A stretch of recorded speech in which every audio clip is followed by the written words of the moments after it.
After the department dinner, Helen from HR dropped a payment request in the group chat. I wasn't feeling well, so I skipped the department dinner last night. The moment I got to the office this morning, I saw the message from Helen in the group chat. Last night's dinner came out to $850. Please send me $45 each. Helen was in charge of HR for our department, and rumor had it her husband was a company shareholder. Naturally, no one dared to cross her. The payment notifications started popping up one by one. I figured it had nothing to do with me and was about to put my phone away when it buzzed again. Helen had tagged me. Alora, you too, don't forget. I wasn't even there. Thinking she'd simply forgotten, I replied in the chat to gently remind her. I never expected her to explode. She launched into a full-blown tirade right there in the group chat. What's that supposed to mean? The dinner was priced per head. I booked everything in advance. It's your problem that you didn't show up, but that doesn't mean you're exempt from paying. Are you really so broke you try to skip out on $45? Helen's words were utterly merciless. My face flushed hot with embarrassment. I had messaged her privately yesterday to explain I couldn't make it.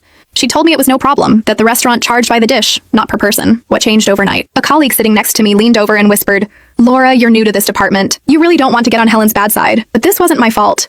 And more than that, what she said was just plain nasty. I took a screenshot of our conversation from the day before and posted it in the group. I tagged her directly. Helen, yesterday you said it was fine. Why the change of heart today? If you had told me up front, I would have just paid it. Are you that hard up for my $45? The moment the message went out, I could hear a collective gasp ripple through the open plan office. Several people gave me subtle thumbs ups. Honestly, I didn't want to make a big deal out of it, but she started it, and I was holding back my harsher thoughts. I'd seen a video from the dinner last night. A few simple family-style dishes on the table. Not even a single bottle of wine. How on earth did that cost over $800? The chat went silent. I ignored it, tossed my phone aside, and focused on my work. I wasn't worried about getting fired for pissing her off. I expected Helen to stomp over to my desk any minute.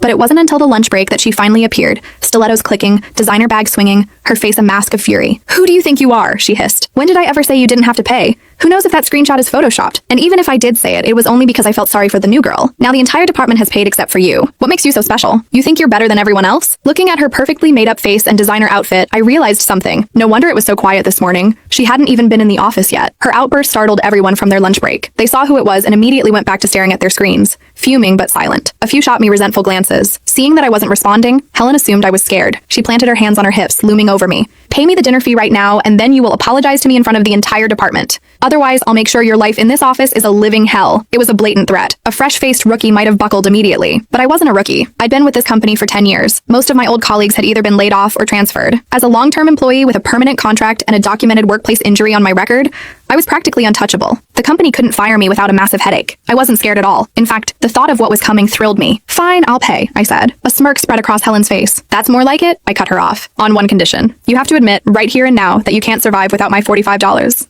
The second you say it, I'll transfer the money. Deal? The smirk on Helen's face froze. When she finally processed what I'd said, she slammed her hand on my desk. Laura, how dare you mock me? Her voice was so shrill it almost cracked. She was genuinely furious now. Then, a cunning look crossed her face as an idea seemed to strike her. She calmed. Click the link in my bio to get the full story for free.